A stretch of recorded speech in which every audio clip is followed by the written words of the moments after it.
Hey guys, welcome back to my channel, welcome back to another video. And today I'm going to be reacting to Nicki Minaj's speech at United Nations. So she made a speech addressing Christians being persecuted in Nigeria. So she went to United Nations to address the whole situation, and she did say herself, before we get into this video, that she doesn't align with any political party. So let's just try to keep that in mind when we listen to her speech. And before I start, I'd also like to say I'm very, very, very grateful that I live in a country where you are free to worship God, which is South Africa. You are free to worship God without any consequences. And I'm just so very grateful that I have that privilege, and I feel sorry and I have deep empathy for those who don't get that privilege, which is the Christians in Nigeria. And I'm sending out my prayers to them, basically. So that's just what I wanted to say before we react to the Queen of Rap speech. I'm very excited for this one. Hello, everyone. I must say I am very nervous, so please, well, thank you, Ambassador Waltz, for this invitation. It is an honor to stand on this stage with you and the other distinguished speakers here today to shine a spotlight on the deadly threat faced by thousands of Christians in Nigeria. I would like to thank President Trump for prioritizing this issue and for his leadership on the global stage in calling for urgent action to defend Christians in Nigeria, to combat extremism, and to bring a stop to violence against those who simply want to exercise their natural right to freedom of religion or belief. I stand here as a proud New Yorker with a deep sense of gratitude that we live in a country where we can freely and safely worship God regardless of one's creed, background, or politics. No group should ever be persecuted for practicing their religion, like I recently stated on social media. And we don't have to share the same beliefs in order for us to respect each other. We're way beyond thinking or expecting or assuming for, the person sitting next to you to have the exact same beliefs. We're beyond that. That's ridiculous. But that shouldn't make one person feel less safe than anyone in any room. Music has taken me around the globe. I have seen how people, no matter their language, culture, or religion, come alive when they hear a song that touches their soul. Religious freedom means we all can sing our faith regardless of who we are, where we live, and what we believe. But today, faith is under attack in way too many places. In Nigeria, Christians are being targeted, driven from their homes, and killed. Churches have been burned.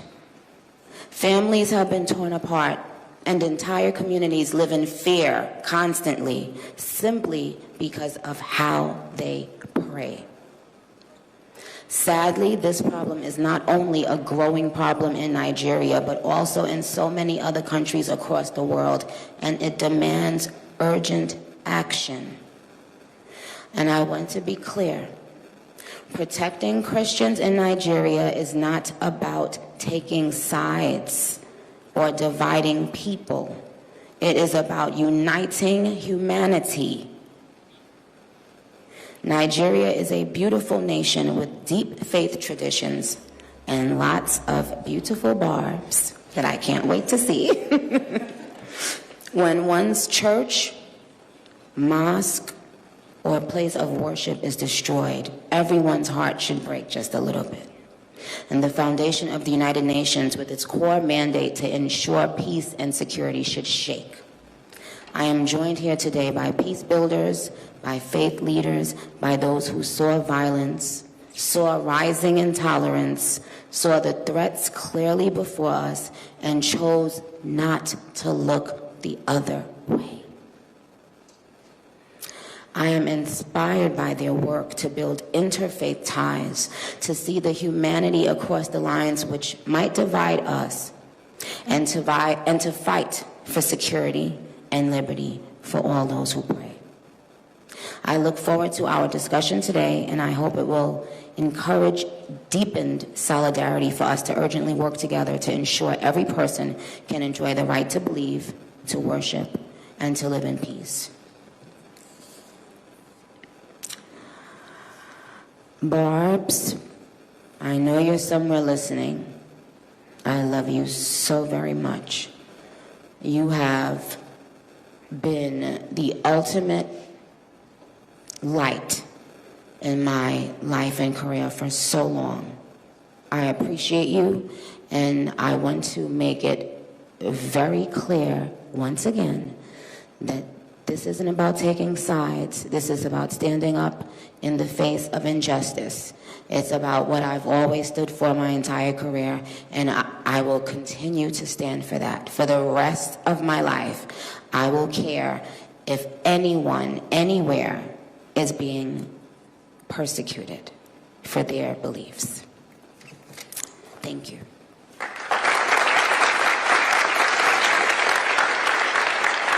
That was a very beautiful speech. It was very well written. I believe she wrote those words. She's a lyricist after all. But it was very well spoken. She's very articulate and she speaks very eloquently. So I love the way she handled that. I love the way she spoke up there.